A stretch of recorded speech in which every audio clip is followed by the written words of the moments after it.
Bueno, vamos a hablar con la actual diputada y también candidata a diputada provincial, Julieta Perdigón, que ya la tenemos comunicada telefónicamente. Julieta, ¿cómo estás? Buenos días, acá Guille Ramos te saluda. Muy buenos días, Guille, ¿cómo te va? ¿Todo bien por acá? Bien, muy bien. Bueno, muchas gracias por atendernos, Julieta. Bueno, la verdad es que estamos muy cerquita ya, ¿no?, del día de elecciones, con, por supuesto, un recorrido que, sobre todo el sector opositor, va recolectando críticas de la gestión actual. También probablemente te haya pasado, y te lo pregunto, críticas sobre cuál ha sido el funcionamiento de la Cámara que ha llevado el oficialismo, tanto en Senado como en diputados. ¿Has recogido un poco esas impresiones de la gente? Sí, en general hay un malestar de la sociedad que se traduce, yo creo, en el hartazgo. ¿Y sabes en dónde te lo reflejan? En las ganas de no ir a votar. Ah, ¿viste? Y esto sí, esto es muy importante que uno insista con la gente, que les pida que por favor vayan a las urnas, porque ahí es donde van a tener la oportunidad de reflejar ese malestar que ellos sienten y de manifestarlo a través del voto popular. Es tan importante, claro, que asistan para que puedan mostrar cuál es su elección, qué es lo que quieren para su provincia. Como yo siempre les digo, si no les gusta cómo está, dé la oportunidad a otras personas para llevar adelante una gestión distinta. Sí, claro, comparto. Ahora, eso es una buena pregunta, ¿no?, que hay que hacerse, si efectivamente va a haber más gente que no vaya a votar, ¿no? A pesar de que uno sí, también a uno también le toca decir que hay gente que yo no sé a quién votar, no tengo ganas, están como alejados de la política, y uno insiste, digamos, peor es no ir a votar, después no tenés margen ni siquiera para quejarte. Exacto. Pero ¿crees que eso se puede llegar a resentir? Porque, viste, en las elecciones ejecutivas, fundamentalmente en esta donde elegimos un cargo para gobernador o intendente, es como que la gente se copa un poco más y va a votar que cuando son solamente elecciones legislativas. ¿Pensás que vamos a llevar una sorpresa medio agria? Y mira, yo en realidad creo que la sorpresa va a ser buena. Estoy convencida que el Frente Avancemos va a lograr un triunfo. Yo estimo que va a ser muy peleado, pero el interior nos va a dar muchísimo apoyo porque tenemos un interior sumamente olvidado, relegado. No se ha manifestado el federalismo en esta gestión del actual gobernador, y eso lo refleja el descontento de la gente, los permanentes cortes, las manifestaciones, los autoconvocados que siempre se dirigen a reclamar por algo. Me parece que el norte de nuestra provincia es clave en esta elección. Sí, ¿no? Sí, un poco por la percepción que tiene la gente de la ausencia del Estado, de cualquier Estado, digo, ¿no? El provincial o el municipal. Exacto. Hay políticas públicas que son básicas y que no han podido ser satisfechas con este gobierno, como el agua. Uh-huh. El agua, un elemento esencial para la vida, no se ha podido entregar en condiciones que sea potable, por ejemplo, en el norte. Y bueno, acá también en Capital tenemos un montón de situaciones y de casos así, que creo que ese ha sido el gran error de este gobierno, que no haber invertido lo que correspondía en eso, y quizás sí haber derrochado los recursos en otras cuestiones, como la publicidad oficial. Sí. Vos has tenido una vinculación, y creo que la seguís teniendo, y me vas a corregir, vinculado al tema adicciones, ¿no? Una preocupación que hoy, yo debo serte franco, siempre lo digo acá en el programa, pero porque intento trasladar lo que vi, y lo traslado con mucha preocupación, lo que se ve en los barrios de Salta, el altísimo nivel de consumo de estupefacientes. Antes se consumía... se consumía mucho, y hoy yo la verdad es que veo que esto está absolutamente descontrolado, ¿no? O sea, se ven lugares a cualquier hora del día, en los barrios fundamentalmente, en donde están cooptados directamente por zombies. Es una locura lo que está pasando. Y uno ve que sí es cierto, hay preocupación, pero no hay acción, no hay reacción tampoco, ¿no? Sí, mira, con respecto a lo que vos planteabas, creo que además de ser tremenda esta situación, lo que más debiera preocuparnos es cómo bajó el índice de la edad en el consumo. Ahora estamos hablando de niñitos, de 6 años que ya están consumiendo. Esto es tremendo. y hay que hacer algo con respecto a eso. Yo vengo trabajando en lo que hace a proyectos preventores y voy a insistir hasta el cansancio para la creación de un centro de rehabilitación para personas con adicciones. Son dos pilares en los que tenemos que trabajar: prevención para las personas para que no caigan en esto, sobre todo nuestros niños. Y segunda etapa, cuando ya han caído, tenemos que poder recuperarlos para que se reinserten a la sociedad y poder sacarlos de la droga, que la droga mata, realmente es así, no es un eslogan, es así. Y vos vas a los barrios, como decís, y ya hay criaturas que están perdidas con las drogas y si no se hace algo, cada vez está peor la situación. Pero también hay que atacar mucho al tema del narcotráfico. Salta ha dejado de ser una ciudad de paso para ser una ciudad donde se han instalado los carteles que venden drogas. Entonces hay que poner mucho foco en eso también. Son cosas muy importantes en las que hay que trabajar y en las que hay que trabajar en conjunto con Nación también en lo que hace a las fronteras. Pues es que el otro día charlaba con una referenta de barrios de la zona oeste, de la capital, de la zona oeste alta sería, y me decía, acá todos los vecinos sabemos cuáles son las familias que tienen segmentadas los barrios de la zona oeste alta para la venta. Y cuando alguien los delata, cuando alguien se anima a denunciarlos, y efectivamente se toma la determinación de ir a secuestrar las personas o la droga que venden y demás, hay alguien que los delata y le pasa la información y logran desactivar esos operativos mudando la mercadería de un lugar a otro. Es decir, que acá hay una clara connivencia de los que deberían cuidarnos, aquellos que cometen el delito. Y dice, acá lo saben los vecinos todo, porque ha pasado varias veces que ves que hay movimiento en las casas de esas familias que se dedican a la venta de droga, que bueno, y después le cae la policía y no pasa nada.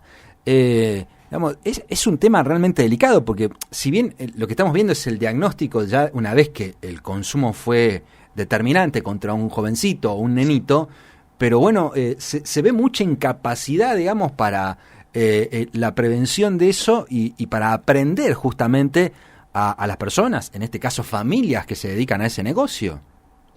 Tal cual, yo siempre tuve la visión de que hay una suerte de complicidad entre algunos sectores del Estado con el narcotráfico y de eso no tengo dudas.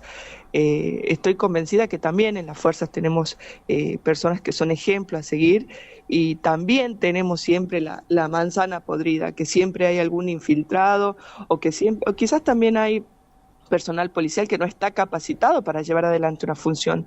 Por eso es tan importante que no sea tan liviana la cuestión del ingreso a las fuerzas.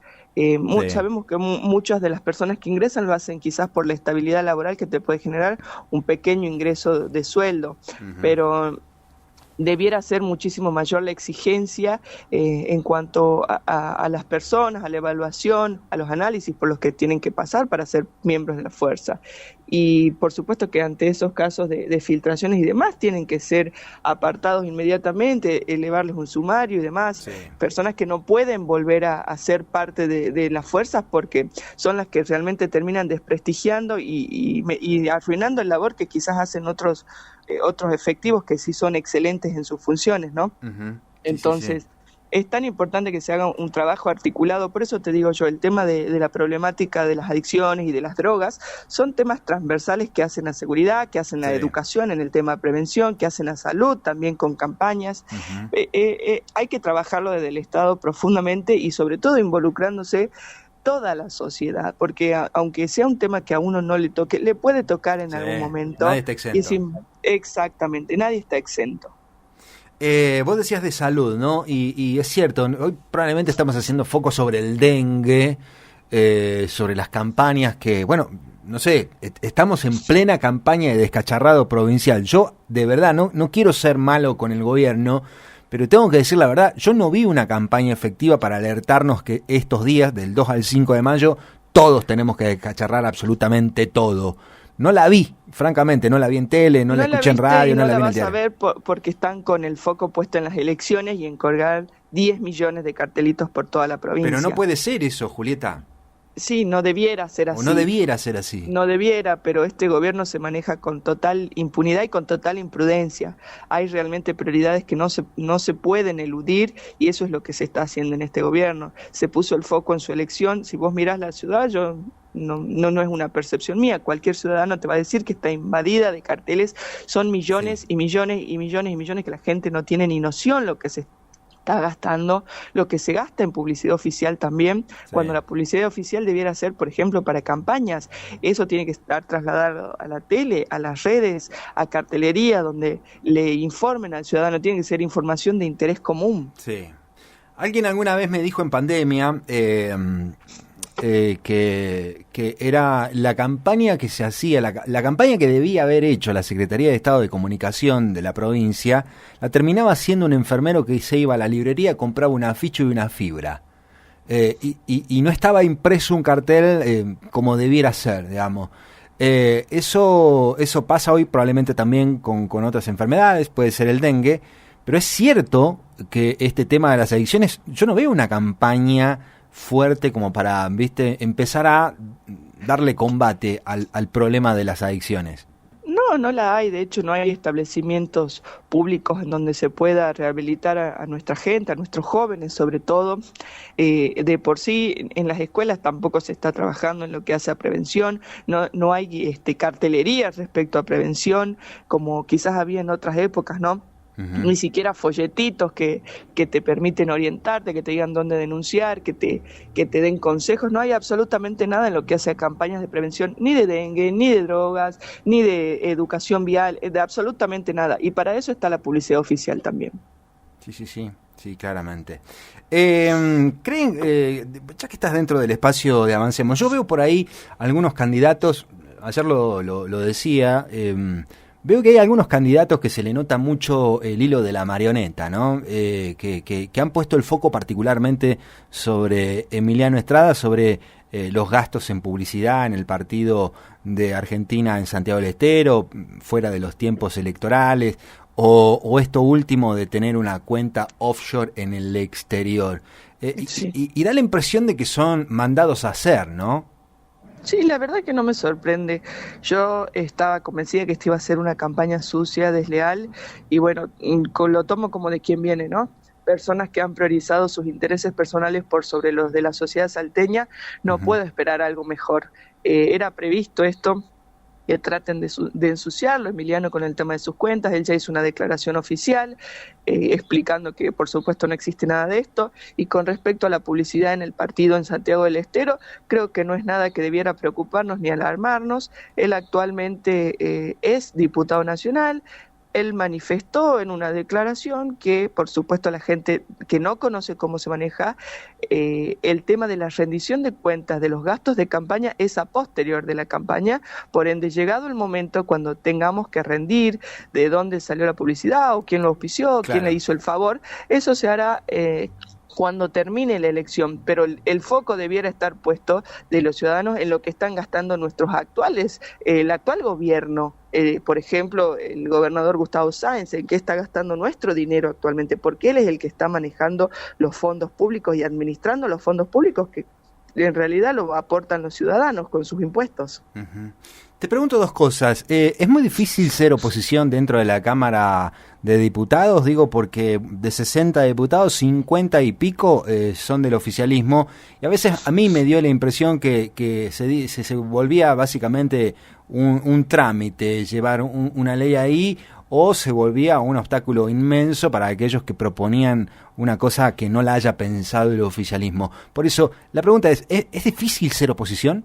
Sí, tu descripción fue precisa. Realmente cuando un proyecto lo presenta el oficialismo, es un trámite que se aprueba, incluso a veces hasta sin correcciones, porque llegan a ese punto de soberbia. Hay muy pocos legisladores que han permitido modificaciones que eran cosas importantes para hacer, y eran realmente algunos muy necios y otros que han accedido, pero el oficialismo es un trámite, para la oposición es algo imposible realmente.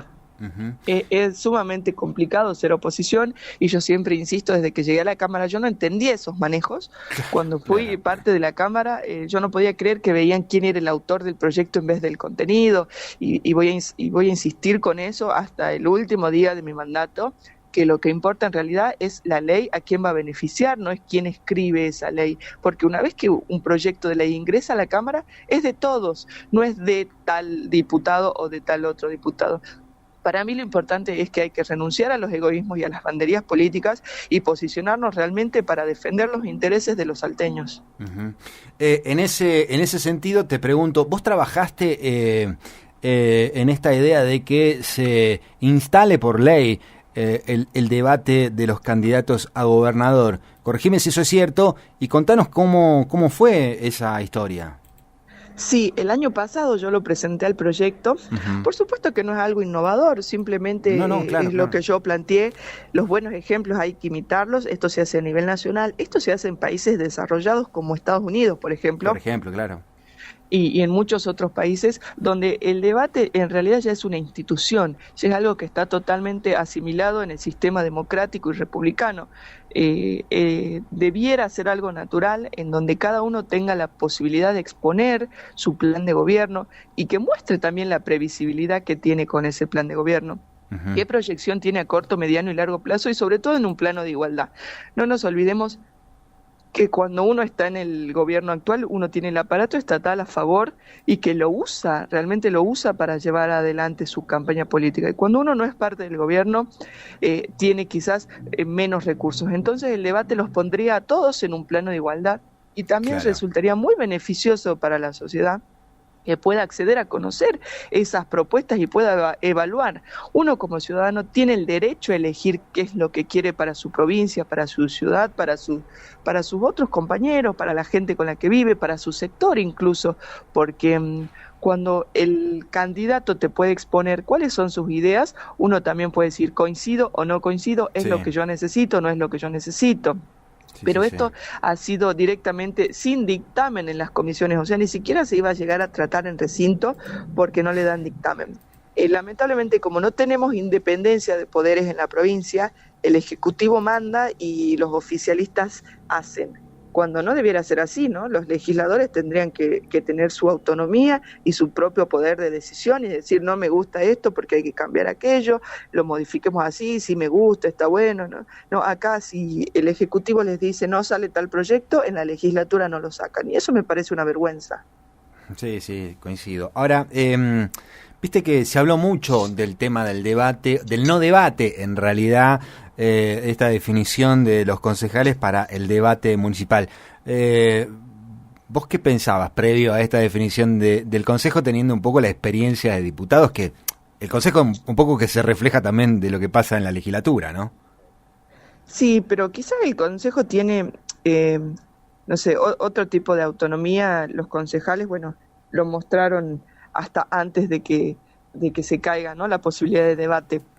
Yo creo que ellos lo veían como una posibilidad de levantar, ¿no?, el estatus del Consejo, que venía bastante flojito. Sí. Y bueno, digo que yo estaba la verdad que contenta, digo, han accedido, ha sido encima por unanimidad, nadie se opuso en el Consejo. Sí. O sea, y de repente que lo bajen, y bueno, eso hace a la vieja política, a la sucia política, que es una práctica que ya está radicada acá entre nosotros y que ha sido por orden de Durán, como lo comentan. Claro. La persona que no quiere debatir es porque no tiene las ideas realmente firmes para hacerlo. Uh-huh. Sí, claro. Bueno, Julieta, te agradecemos estos minutos de charla con La Patriada. Les agradezco a ustedes, un beso grande, buen día. Buenos días, muchas gracias. Ahí está la palabra de Julieta Perdigón, actual diputada y candidata a renovar su banca por el Frente Avancemos.